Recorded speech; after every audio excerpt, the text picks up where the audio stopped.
4장 16절 제가 먼저 읽겠습니다. 가인이 여호와 앞을 떠나서 에덴 동쪽 놋 땅에 거주하더니 아내와 동침함에 그가 이시나여 에녹을 낳은지라. 가인이 성을 쌓고 그의 아들의 이름으로 성을 이름하여 에녹이라 하니라.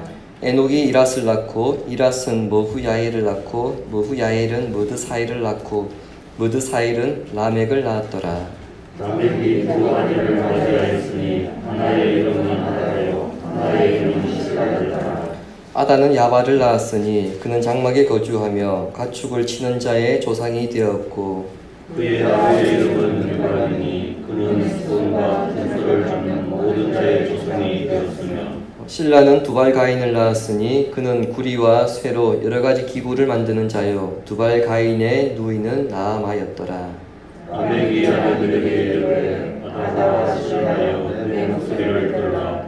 라멕의 아내들이여 내가 사람을 죽여 나의 생천으로 말미암아 내가 사람을 죽였고 나의 상함으로 말미암아 소년을 죽였다.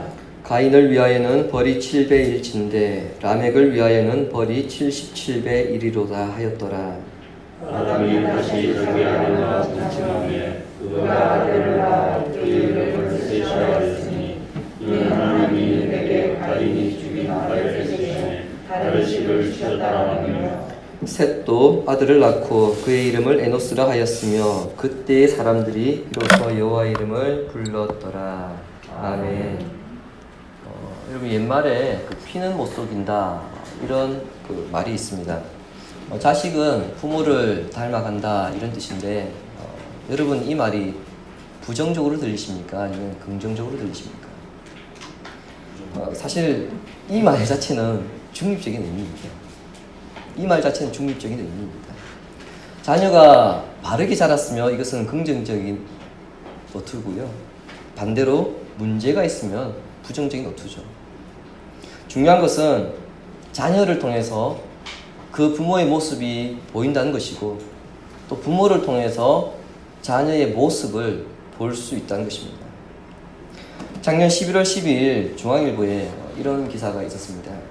91세의 원로 배우 신영균 씨가 500억 원 규모의 사유재산을 영화 발전에 써달라며 기부하였습니다.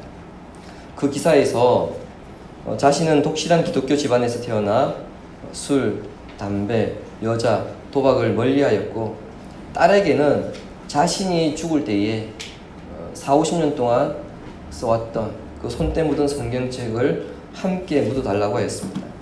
그러면서 자신은 고린도전서 15장 10절 오늘 주보에도 기록되어 있는데요. 이 구절을 인터뷰하면서 고백하였습니다. 나의 나 된 것은 하나님의 은혜로 된 것이니 내게 주신 그의 은혜가 헛되지 아니하여 내가 모든 사도보다 더 많이 수고하였으나 내가 한 것이 아니요 오직 나와 함께 하신 하나님의 은혜로라. 여러분 이 고백이 이 인터뷰가 중앙일보 기사에 실렸던 그대로 제가 지금 말씀드린 겁니다. 이분은 부모님으로부터 무엇이 중요한가를 가르침 받았고 역시 그의 딸에게 무엇이 중요한가를 가르쳐 주었습니다. 결국 이 가문은 그 가르침을 소중히 여기며 살아갈 것이라 우리는 믿어 의심치 않을 것입니다. 반면에 최근에 포항에서 불륜 사건 하나가 좀 터져서 우리 사회를 굉장히 시끄럽게 하고 있습니다. 충격적인 것은 이 불륜 사건의 내연녀 그 엄마 역시 과거에 간통을 저질렀다는 점입니다. 정말 양극단의 집안입니다. 대부분의 성도들은 이 양극단의 집안에 속하지 않기 때문에 사실 이 이야기들이 우리에게 굉장히 거리가 멀게 느껴질 수 있습니다. 그러나 우리가 기억해야 될 것은 어느 가정도 처음부터 양극단에 서 있었던 가정은 없었다는 점입니다. 대부분 평범한 가정과 별 다를 바 없이 시작하는데 갈수록 서서히 양극단에 서게 됩니다. 그러므로 가정을 비롯하여서 성도 개개인은 지금 내 인생이 그리고 내 가정이 어떤 길로 가고 있는지 우리는 살펴야 합니다. 본문을 통해서 그 길이 크게 두 가지의 길로 갈라지는 것을 우리가 보게 됩니다. 먼저는 가면 갈수록 하나님으로부터 멀어지는 길입니다. 오늘 본문은 가인이 그 아벨을 죽이고 난 이후의 일입니다. 하나님께서 가인을 부르시고 가인에게 두 가지 벌을 주셨습니다. 첫 번째가 무엇입니까? 가인이 땅에서 저주를 받았기 때문에 아무리 땀 흘리고 일을 한다 한들 땅이 그 소출을 내지 않을 것이다. 두 번째는 땅에서 피하며 유리하며 살아가게 될 것이다. 즉 떠돌아다니며 살게 될 거랍니다. 사람이 살아가면서 실수를 할 수가 있고 잘못을 할 수가 있습니다. 죄를 지을 때도 있습니다. 근데 중요한 것은요, 그 죄를 지었다 실수했다가 문제가 아니고 그 다음에 다시는 그와 같은 죄와 실수를 반복하지 않는 것, 그것이 중요합니다. 하나님은 가인에게 왜 너의 예배가 잘못되었는가 분명히 말씀해 주셨습니다. 내가 너의 예배를 받지 않는 이유는 너의 재물에 문제가 있어서가 아니라 네가 평소에 선한 삶이 동반되지 않았기 때문이다. 그렇다면 가인이 해야 할 일은 무엇입니까? 하나님께서 말씀하신 그 이유를 새겨보면서 내가 다시는 이와 같은 죄를 지으면 안 되겠다라고 하는 그 결심과 또 그렇게 살아가려고 하는 노력입니다. 즉 잘못에 대한 반성입니다. 하지만 가인에게는 어떻습니까? 이러한 삶이 전혀 없었습니다. 16절은 가인이 그냥 정처 없이 떠난 것이 아니고 여호와 앞을 떠났다 그렇게 기록되어 있는데, 이를 통해 성경은 가인이 더 이상 하나님의 백성이 아님을 선언합니다. 하나님의 백성이 아니다. 여러분 사실 이것만큼 굉장히 무서운 선언이 없습니다. 옛날에 부모님들이 자녀들 말 안 들으면 그렇게 말하잖아요. 호적에서 파버린다. 사실 이게 그와 같은 겁니다. 하나님 백성이 아니라 이 선언은 하나님의 호적에서 파내었다는 의미입니다. 그리고 17절에는 가인이 뱀의 후손인 것을 분명하게 보여주는 사건이 있습니다. 우리 17절 함께 읽겠습니다. 시작. 아내와 동침함에 그 아들의 이름으로 성을 이름하여 에녹이라 하니라. 여러분 성을 쌓았다는 것이 뭐가 문제냐 그렇게 생각하실 수 있습니다. 물론 성을 쌓는 것 자체는 문제가 아닙니다. 죄가 아닙니다. 그런데 가인에게는 이게 문제가 되고 죄가 됩니다. 왜냐하면 가인에게 성을 쌓는다는 것은 이것은 하나님께 저항하겠다는 그런 단적인 의지이기 때문에 그렇습니다. 자, 제가 앞서 말씀드렸습니다. 가인이 하나님께 두 가지의 벌을 받았습니다. 그중 두 번째가 뭐였습니까? 어디 가든지 늘 떠돌아다니면서 살아야 합니다. 그게 가인이 받은 벌입니다. 그런데 가인이 어떻게 했습니까? 성을 쌓아서 그 성 안에 숨어 들어가 살았습니다. 여러분 잘 생각하셔야 됩니다. 가인이 집을 짓고 그 집 안에 산 것이 아니고요. 그 집을 보호하는 성을 또 만들어서 그 속에 살고 있습니다. 하나님은 분명히 가인에게 너는 분명히 떠돌아다니면서 살아야 된다. 그게 너의 인생이다. 그렇게 말씀하셨음에도 불구하고 가인은 하나님의 명령과 그 심판에 완전히 반대되는 그런 삶을 살기 시작한 것입니다. 이것이 바로 가인이 가지고 있는 모습입니다. 가인은 여전히 지금 자신의 잘못이 무엇인지 깨닫지 못한 채 하나님께 대항하며 살아가고 있습니다. 이렇게 하나님으로부터 벗어난 삶을 사는 사람은 혼자만 그렇게 살아가는 것이 아니고요. 다른 사람들이 이것을 전염시키고 오염시킵니다. 그래서 자신만 뱀의 후손의 길을 걸어가게 하는 것이 아니라 자기 주변에 있는 사람들까지 손잡고 뱀의 후손으로 끌고 갑니다. 이게 사실 제일 무서운 것이죠. 18절부터는 가인의 후손이 열거되어 있습니다. 가인부터 라멕의 아들까지 7세대가 나오고 있는데요. 가인의 삶이 어떠했는가 그 삶을 살펴보기 위해서는 본문에서 가인의 6대 손인 라멕에 집중을 하면 됩니다. 왜냐하면 우리 본문에 지금 다른 사람에 대해서 나와 있지 않는데 라멕과 그의 아들에 대해서 지금 집중적으로 증거하고 있기 때문에 라멕을 통해서 우리는 가인의 후손이 어땠는가 대충 유추할 수 있습니다. 라멕은 아다와 실라라는 두 여자와 결혼함으로써 인류 최초의 일부 다처제를 시작한 사람입니다. 그럼 이때까지만 하더라도 인간은 일부 1처제를 지켜왔습니다.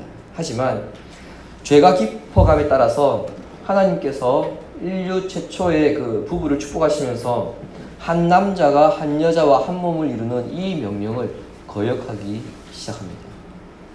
물론 하나님께서 직접적으로 일부 다처제를 문제 삼지는 않으셨습니다. 하지만 일부 다처제는 분명 죄의 결과로 일어난 것으로서 구약에서 일부 다처제를 했던 사람들의 그 집안을 살펴보면 여러분 하나같이 바람잘날없고 문제가 굉장히 많았음을 우리가 알 수 있습니다. 대표적인 사람 몇 명만 보죠. 아브라함의 경우 아내 사라가 있었고 그리고 물론 초비이긴 하지만 하갈이 있었습니다. 사라와 하갈 사이에 갈등이 심해서 결국엔 쫓겨나야 하는, 또 사라가 하갈에게 구박을 받는, 학대를 당하는 여러분 그런 상황까지 갔습니다. 야곱은 레아와 라헬이 있었습니다. 하지만 이 두 여인의 싸움으로 인해서 결국에 자식 낳는 것조차도 싸움이 되었죠. 바람잘날 없었습니다. 심지어 그의 자식들은 어땠습니까? 자신들의 형제인 요셉을 표적으로 삼아서 노예로 팔아버렸습니다. 다윗 역시 그랬습니다. 형제간에 살육이 난무했고 강간 사건으로 인해서 형제가 형제를 죽이는 그와 같은 비참한 일들이 일어났습니다. 다윗 역시 아들의 쿠데타로 인해서 도망가는 지경에 이르렀죠. 여기에 앉아 계신 우리 남자 성도님들께 제가 이렇게 한번 질문 드리고 싶습니다. 일부 다처제 하라고 하면 여러분 하시겠습니까?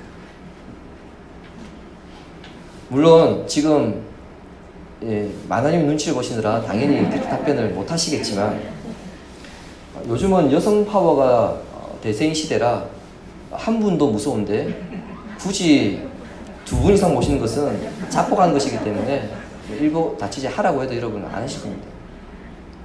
그런데 여러분 왜 고대에서는 남자들이 일부 다처제를 하려 했을까요? 몇 가지 이유가 있습니다. 먼저는 그 남자와 여자의 균형을 맞추기 위해서였습니다. 고대 사회는 부족 간의 갈등으로 전쟁이 빈번하게 일어났기 때문에 그 전투에서 남자들이 많은 희생이 일어났습니다. 따라서 그 남자의 숫자를 유지하기 위해서 아이를 많이 낳아야 했기 때문에 아내를 많이 얻으려고 했습니다. 두 번째는 생존과 재산을 증식시키기 위해서였습니다. 자, 여러분 고대에는 생존을 하기 위해서, 그리고 부의 기준이 뭐였냐면은 그죠? 많은 가축을 가지는 것, 그리고 수확물을 많이 거두는 것, 이것입니다. 그리고 사냥을 하는 사람들은 사냥을 해서 많이 잡아오는 것, 이게 그들이 생존할 수 있는 방법이고 부를 축적할 수 있는 방법입니다. 이렇게 생존과 부를 축적하기 위해서는 결국엔 남자들의 일이기 때문에 또 역시 많이 출산해야 되죠. 그러니까 또 아들이 많이 필요한 겁니다. 세 번째 이유는 반대입니다. 자녀를 출산하는 과정에서 또 여자들이 많이 죽었습니다.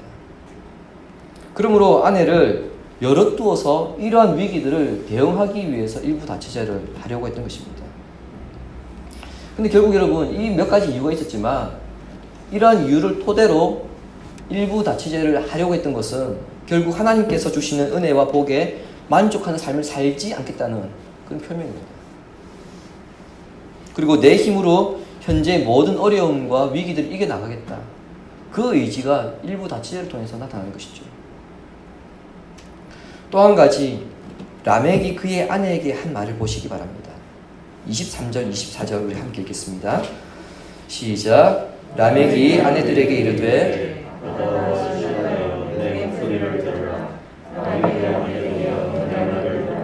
나의 상처로 말미암아 내가 사람을 죽였고 나의 상함으로 말미암아 소년을 죽였도다. 가인을 위하여는 벌이 700일진데 라멕을 위하여는 벌이 7700일이로다. 지금 라멕이 아내에게 한 말인데 여기서 사람과 소년이라고 하는 단어가 좀 중요합니다. 사람은 성인 남자를 말하는 것이고요. 소녀는 어린 아이를 가리킵니다. 라멕은 어떤 사람을 죽였습니까? 내가 조금 상처를 입고 내가 조금 다친 것 때문에 어른과 아이 2명을 죽였다, 그런 뜻이 아니고요. 누군가가 많이 나를 다치게 했든지 내가 상처를 조금이라도 입히게 하면 어른과 아이 상관하지 않고 죽였다는 것입니다. 그럼 내가 상처를 입었는데 그것 때문에 사람을 죽입니다. 여러분 혹시 동형동중법이라고 아십니까? 고대 사회에는 눈에는 눈, 이에는 이라고 하는 법이 있었습니다. 그러면은 그 법에 의한다면 조금 다치게 했으면 조금 다치게 해야죠. 그럼 자기는 조금 다쳤는데 상대방은 죽여버렸습니다. 근데 여러분 문제는 무엇이냐면 이렇게 사람을 죽인 것을, 살인한 것을 아내들에게 지금 자랑하고 있다는 점입니다. 결국은 라멕은 자신의 행동뿐만 아니라 자기 자식들도 우리는 가인의 행동을 따르고 있는 후손이다, 이 사실을 지금 방금 읽었던 말씀을 통해서 보여주고 있는 것입니다. 따라서 16절부터 23절까지는 가인의 후손들은 가인이 그 후손을 낳은 그 사람들이다, 이것을 말하려고 하는 것이 아니고요. 가인이 뱀의 후손이었던 것처럼 그 가인의 후손들 또한 뱀의 후손의 길을 가고 있다, 이것을 지금 가리키고 있는 것입니다. 이들 가족을 통해서 하나님을 대적하는 뱀을 쫓아간 사람들의 특징이 여실히 드러납니다. 그들은 어떤 사람입니까? 하나님의 명령을 거부하는 사람들입니다. 아니, 거부하는 정도가 아니라 아예 반항하는 그런 사람들이 바로 뱀의 후손인 것을 우리가 알 수 있습니다. 뿐만 아니라 죄에 대해서 아파하거나 회개하지 않고 그 죄에 대해서 조금의 양심의 가책도 없이 오히려 죄 짓는 것을 자랑으로 여기고 있고 즐기고 있는 사람들입니다. 또 이 사람들 어떤 사람들입니까? 하나님을 피하려는 사람들입니다. 여러분 우리 주위도 마찬가지입니다. 우리 주변에 여러분 뱀의 후손을, 그리고 뱀의 후손을 따라 사는 사람들을 가만히 보면은 대부분 그 사람들은 말씀의 삶을 거부합니다. 예배의 삶을 거부합니다. 하나님께서 기뻐하시는 선한 삶을 거부합니다. 시간에 쫓겨서 거부하고 물질에 쫓겨서 거부하고 편리함을 싫어해서, 편리함을 버리기 싫어서 거부합니다. 하나님을 이렇게 거부하다가 때로는 하나님의 심판 앞에서 뭐라고 이야기하느냐? 하나님 왜 나에게 이런 고난을 주십니까? 오히려 반문합니다. 왜 나에게 이런 고난이 왔는가 그것을 찾아보진 않고 왜 하나님께서 고난 주셨습니까? 불평한다는 거죠. 마치 아벨이 어디 있느냐 이 하나님의 질문에 가인이 어떻게 대답했습니까? 제가 아벨 지키는 사람입니까? 왜 아벨을 저에게 찾습니까? 그렇게 화를 내었던 가인처럼 그렇게 자기 고난 당했을 때 하나님께 반문합니다. 그게 끝이 아닙니다. 내가 잘못한 것에 대해서는 별 대수롭지 않게 여깁니다. 하지만 남이 잘못한 것에 대해서는 조금의 용납함도 없습니다. 그리고 용서함도 없습니다. 라멕이 자신에게 조그만 상처나 상해를 입힌 그 사람들을 그냥 내버려 두지 아니하고 용서하지 아니하고 죽였던 것처럼 나에게 실수한 사람, 잘못한 사람, 피해 입힌 사람 반드시 복수하거나 어떤 방법으로 해서든 해를 입히게 하는 것, 그래서 내가 받은 만큼 그 이상으로 되돌려주게 하는 것, 여러분 이게 바로 뱀의 후손의 삶을 사는 사람들입니다. 우리 가운데도 이러한 길을 가고 있거나 이러한 모습을 갖춘 사람들이 있을 수 있기 때문에 가인을 통해서 우리는 우리 자신의 모습을 볼 수 있어야 합니다.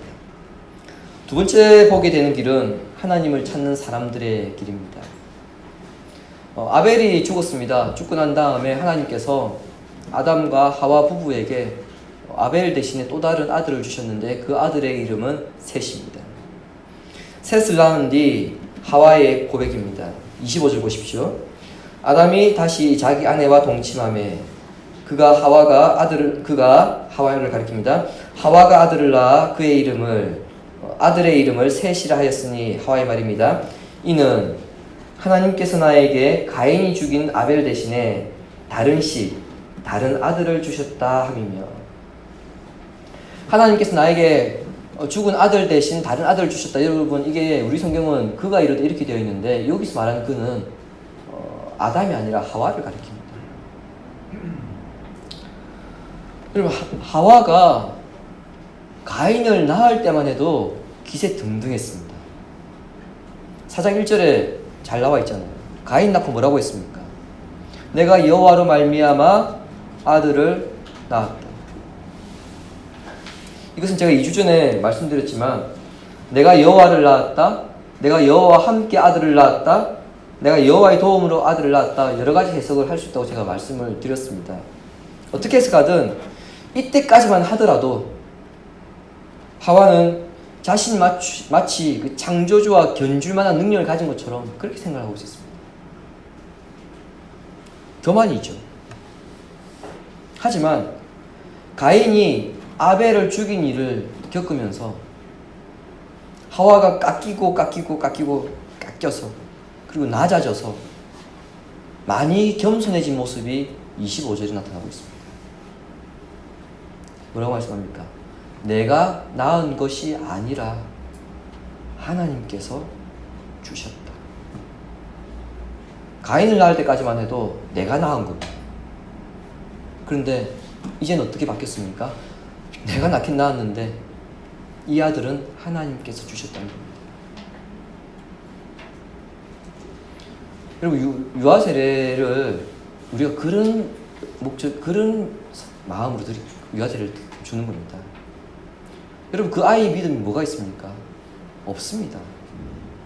부모가 이 아이 하나님께서 나에게 주셨기 때문에 믿음의 아들로 키우겠습니다, 믿음의 딸로 키우겠습니다, 그런 의미에서 여러분 유아세를 주는 것입니다. 이처럼 부모의 신앙의 고백이 바뀔 때 여러분, 그 후손 또한 그 부모의 신앙 고백의 영향을 받으며 살아갑니다. 셋이 자라서 아이를 낳았습니다. 그 아이의 이름을 뭐라고 합니까? 에노스라고 합니다. 에노스라고 하는 여러분 이름의 뜻은요, 두 가지가 있습니다. 사람이라고 하는 뜻도 있고요, 연약함이라는 뜻도 있습니다. 여러분, 두 가지를 합치면은 사람은 연약하다, 그렇게 볼 수도 있겠죠. 그런데 창세기 저자는 26절에서 이때부터 사람들이 여호와 이름을 불러 예배하기 시작했다, 그렇게 말씀합니다. 그렇다면 에노스가 태어나기 전에는 예배를 드리지 않았을까요? 그렇게 본다면 가인과 아벨이 드린 제사는 도대체 뭔가, 그런 의문이 들 수 있습니다. 여호와의 이름을 불렀다는 것은 하와가 그러했듯이 자신의 연약함과 한계를 인식하고 하나님을 전적으로 의지했다는 것을 말합니다. 계속해서 밀려오는 그 죄의 유혹을 자신들의 힘만으로는 결코 이길 수 없다는 것을 알고 하나님의 도우심을 간구했으며, 그렇게 고백하는 사람들이 모여서 한 신앙 공동체를 이뤘다는 것입니다. 그게 여러분, 그때 그 사람들이 비로소 여호와의 이름을 불렀더라, 이 뜻입니다. 세상에는 그 선과 악이 충돌하는 일들이 굉장히 많습니다. 세상뿐만 아니라 우리 인생만 하더라도 우리 삶 속에서도 여러분 선과 악이 충돌하는 경험을 많이 하잖아요. 그래서 영화 같은 데 보면, 드라마 같은 데 보면은 꼭 천사 모양이 하나 나오고, 그 악마가 하나 나와가지고 우리가 선택을 해야 되는 순간에 머릿속에서 막 싸우기 시작합니다. 근데 여러분, 솔직히 여러분 마음속으로 한번 대답해 보십시오. 여러분에게 선과 악이 충돌되는 일이 생겼을 때에 여러분, 선을 유지하는 게 어려웠습니까? 아니면 악을 유지하는 게 어려웠습니까? 반대로 이야기하자면 선을 행하는 게 쉬웠습니까? 악을 행하는 게 쉬웠습니까? 네, 당연히 선을 유지하는 게 어렵고 악을 행하는 게 훨씬 더 쉽습니다. 사람이 번성하고 공동체가 만들어지면요, 자연히 그 사이에서는 문화라는 것이 생겨납니다. 본문에서는 가인을 중심으로 하는 뱀의 후손의 문화가 하나가 만들어지고요, 그리고 셋을 중심으로 하는 여인의 후손의 문화가 하나가 생겨납니다. 근데 뱀의 후손의 문화는 굉장히 화려합니다. 라멕이 아들을 낳았죠. 3명의 아들과 딸 하나를 낳았습니다. 근데 여러분, 가인의 아들들이 뭐 하는 자들입니까? 성경에 보시면. 예. 기술자들입니다. 오늘날로 치면은 기술자들. 문화를 발전시킨 사람들입니다. 그러니까 이 가인의 후손들의 문화는 얼마나 화려했을까요? 굉장히 즐거운 문화입니다. 편리한 문화입니다. 사람들이 살기 좋은 문화입니다. 그런데 여러분, 오늘 셋의 문화는 어떻습니까? 전혀 언급이 없습니다. 다음 주에 보게 되겠지만 5장 1절부터 32절까지 셋의 후손의 계보가 쭉 나오거든요. 거기에도 셋의 후손은 어떤 문화를 만들어냈더라. 1절 그런 얘기 없습니다. 성경에서 셋의 후손에는 뭐만 이야기하냐면 몇 살에 태어나서 몇 살을 살다가 몇 세의 애를 낳고 죽었더라. 끝입니다. 그게 끝입니다. 그리고 그나마 오늘 본문, 그때서야 비로소 사람들이 여호와의 이름을 불렀더라. 이게 전부 다입니다. 즉 여인의 후손은 문화와 상관없는, 어떻게 보면 예배에 관심 있는 그 사람들의 문화고요. 뱀의 후손의 문화는 온갖 화려함이 다 몰려있는 그런 문화입니다. 그런데 여러분, 우리가 이 땅을 살아가면서 뱀의 후손의 문화가 있고요, 여인의 후손의 문화가 있는데 이게 분리되어서 살아갈 수 있느냐는 겁니다. 당연히 이 두 문화는 한 공간에 살고 있기 때문에 섞일 수밖에 없습니다. 자연히 섞이게 되어 있습니다. 근데 이렇게 섞일 때 여러분, 여인의 문화에 뱀의 후손의 문화가 들어오겠습니까? 아니면 뱀의 문화에 여인의 후손의 문화가 들어오겠습니까? 예. 쉽게 말씀드릴까요? 세상의 문화가 교회에 들어옵니까? 교회의 문화가 세상에 들어갑니까? 굉장히 우리는 쉽게 대답할 수 있습니다. 예, 교회가 세상의 영향을 받습니다. 그래서 여러분, 제가 얼마 전에도 한번 설교했는데 교회 마케팅이라는 것도 결국 그런 거죠. 세상의 문화를 교회가 영향받습니다. 자, 이렇게 될 경우에 어떤 문제가 생깁니까? 신앙을 온전히 유지한 것이 어렵게 됩니다. 신앙을 지키기 위해, 그래서 여인의 후손들이 신앙을 지키기 위해서 공동체를 이루고 여호와의 이름을 불렀던 것입니다. 그리고 오늘 우리도요, 여러분, 예배 공동체에 모여서 함께 신앙을 고백하고 주님의 이름을 부르면서 예배 드리는 것입니다. 주님의 이름을 부르는 사람들을 우리는 성도라고 합니다. 그리고 이 성도들이 모인 교회를 통해서 우리는 선한 싸움을 싸우고 있는 서로를 위로하면서 그리고 격려하면서 힘을 얻으며 살아가게 되는 것입니다. 그렇게 본다면 여러분, 예배라고 하는 것은 단순히 내가 오늘 주일이 되었으니까 와서 앉아 있어야지 그런 의미에서 들어있는 것이 아니고요. 내일부터 일주일 동안 우리가 뱀의 후손들과 또 부딪히면서 그 속에서 영적 전투를 치열하게 하며 살아가야 될 텐데, 그 싸움이 나 혼자만의 싸움이 아니라 나와 함께하는 성도들이 있고, 그래서 그 성도들에게 또 잘 싸우라고 그 예배를 통해서 격려한 시간이 바로 오늘 이 시간인 것입니다.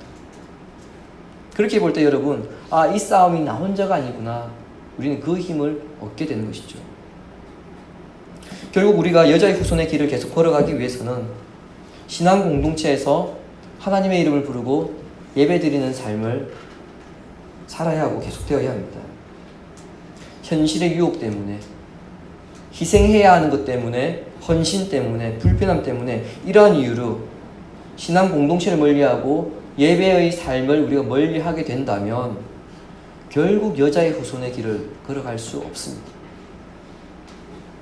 하나님을 멀리하는 사람의 길과 하나님을 가까이 하는 사람의 길은 여러분 결코 가까워질 수 없습니다. 그러므로 그 길이 갈라지기 전에 내가 가는 길이, 내 가정이 가는 길이 어떤 길인지 여러분 선택해야 합니다. 어떤 길을 선택하느냐에 따라서 인생이 달라지고 궁극적인 삶의 목적과 방향이 달라지게 될 것입니다. 그러나 여러분, 한편으로 정말 조심해야 될 점이 있습니다. 그것은 내가 여인의 후손의 길을 가고 있다고 해서 내 자녀가, 우리 후손이 여자의 후손의 길을 걸어갈 수 있는 것은 아니라는 점입니다. 반대로 부모가 뱀의 후손이라고 해서 그 자녀가 뱀의 후손의 길을 가는 것은 꼭 아니라는 겁니다. 가인은 여자의 후손이었습니다. 하지만 그는 뱀의 후손이 되었죠. 노아의 아들 중 함 또한 여자의 후손이었습니다. 근데 결국 뱀의 후손이 되고 말았습니다. 반대로 아브라함은 어떻습니까? 아버지 데라가 우상 만드는 사람입니다. 그렇다고 본다면 아브라함은 뱀의 후손의 길을 걷던 사람입니다. 그런데 그는 어떻습니까? 하나님의 언약의 시초가 된 사람입니다. 여인의 후손이 된 것이죠. 사도 요한 또한 요한복음 8장에 의하면 오늘 그 주부에 기록되어 있는데요. 처음부터 살인한 자여 거짓말쟁이요 거짓의 아비라 불리는 바리새인으로 뱀의 후손으로 살았지만 그리스도를 만남으로 여자의 후손이 되었다. 이것을 밝히고 있습니다. 우리가 가고 있는 인생길이 결코 하나님을 대적하며 하나님과 멀어지지 않는 그런 길을 가기 위해서는 지금 내가 어떤 길을 가고 있고 내 자녀가 어떤 길을 가고 있는지 확인하는 것이 여러분 이처럼 중요합니다. 나중에 확인해야지 죄송하지만 나중에는 그 길을 돌이키기가 정말 어렵습니다. 셋이 에노스를 낳으며 신앙 공동체를 형성한 후에 부모의 신앙을 닮아갔습니다. 동일하게 그 부모의 신앙 고백이 셋에게 전수되고 셋을 통해서 아들을 통해 계속해서 전수되어 내려갔습니다. 여러분 이처럼 그 자녀를 보면서 역시 피는 못 속인다 이런 말을 들을 정도로 부모와 동일한 신앙 고백으로 살아가야 합니다. 어떤 길을 선택하고 걸어가느냐에 따라서 반드시 그 길의 끝이 달라지기 때문에 그렇습니다. 그리고 그 영향력도 달라집니다. 우리가 한박교에 있을 때에 그 한박교 중고등부 그리고 1청년부 몇 명 데리고 그 전남 신안의 증도라고 하는 섬에 그 증동교회를 다녀온 적이 있습니다. 여러분 증동교회가 위치한 그 증도는 섬인데 지금은 이제 다리가 놓여졌거든요. 근데 그 증도에는 대한민국에서 유일하게 성당이 없고 절이 없고 무당이 없는 동네입니다. 그리고 그곳 사람들 90%가 기독교입니다. 물론 6.25 전쟁 전까지는 제가 조금 전에 말씀드렸지만 섬이었기 때문에 그곳은 그 어느 곳보다도 미신이 강했던 곳이었습니다. 그런 곳이 복음화 지역으로 바뀌게 되었던 것은 공산당에 의해 순교를 당한 그 고 문중경 전도사님이라고 하는 분이 그 복음에 대한 노력과 열정으로 그 성을 섬겼기 때문에 가능했습니다. 그분의 삶을 지켜본 사람이나 특히 그 죽음을 지켜보았던 사람들에 의해서 여자의 후손의 길이 어떠한 것이며 그 끝이 어떠한지를 보게 되었던 것입니다. 이 세상에 태어나서 숨을 쉬고 살아가는 사람이라고 한다면 하나님을 따르는 길과 그리고 하나님을 멀리하는 길, 이 양갈래 중에서 우리는 늘 선택을 하며 살아가야 됩니다. 이 세상에 태어나서 숨을 쉬고 살아갈 때 여러분 만일 우리가 하나님의 길을 여인의 후손의 길을 걷지 않냐고 뱀의 후손의 길을 걸어갔을 때 그때는 잘 모릅니다. 근데 시간이 지나서 내가 지금 이 길이 잘못되었구나 돌이키기에는 여러분 너무 늦을 수 있다는 것입니다. 그러므로 그 이전에 우리는 빨리 방향을 잡아야 합니다.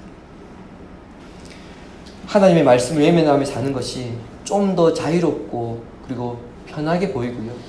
진리를 추구할 수 있는 그런 삶처럼 보일 수 있습니다. 그렇다 하더라도 그 길은 하나님의 심판하시는 길이며 결코 하나님께서 기뻐하지 않는 길임을 여러분 기억하시기 바랍니다. 힘겹더라도 하나님의 이름을 부르며 신앙 공동체와 함께 믿음의 길을 걸어가시고 그래서 여러분 가정이 여자의 후손으로 채워지고 그 후손의 계보를 이어가는 가정 되시기를 우리 주 예수님의 이름으로 축원합니다. 지금 말씀 생각하면서 기도하겠습니다. 말씀 앞에서 내 자신이 가인과 같이 죄 앞에서 당당하며 죄를 즐기는 사람인지 아니면 새처럼 하나님의 이름을 부르며 예배를 통해 힘을 얻으며 살아가는 사람인지 돌아보시고 우리 가정이 신앙을 이어가는 여인의 후손의 계보를 이어가는 믿음의 가정 될 수 있도록 우리 말씀을 생각하면서 기도하겠습니다.